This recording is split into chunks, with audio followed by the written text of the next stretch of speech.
Interpreting results. Once the simulation has been run, updated results will be stored in the Params&Results tab, A15:E26.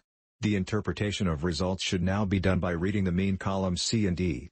No useful interpretation comes from reading columns B and D since they only contain the cells that vary over the simulation.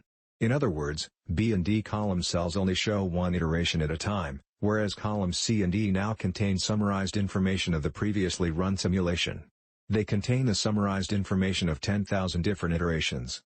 There is a 64% probability that contracting a consultant is the correct path of action, as opposed to 36% on deciding not to hire a consultant.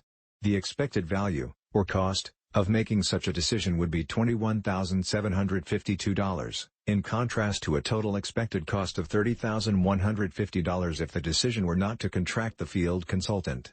That is to say, by making a decision to hire a consultant, the farmer can save some $8,398 on average. Given the fact that a consultant is hired, on 69% of the cases he or she will recommend a certain damage control strategy. Only on 31% of the cases it will be better off not to do anything as prescribed by the consultant. Notice that the value of recommending not doing anything is $31,150 whereas the value of deciding not to hire a consultant is exactly $1,000 less, $30,150. In other words, if chosen this path of action, even though this is not the recommended one, it means that the farmer is paying $1,000 for the consultant for him or her to tell her exactly what she would have done in the first place, that is, not to do anything. Within the prescribed pathway of applying some type of contention strategy, chemical or biocontrol, 90% of the time a strong chemical strategy would be favored, as opposed to 10% of the time suggesting to go for an organic chemical. In no cases, a strategy for an intermediate weak chemical would be prescribed.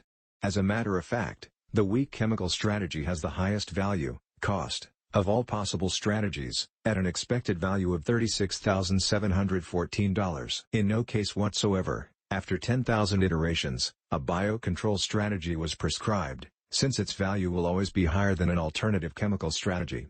In any case, however, if the farmer insisted on going biocontrol, then 90% of the cases the favored course of action would have been a conservation strategy as opposed to a ladybug strategy with 10% of the cases,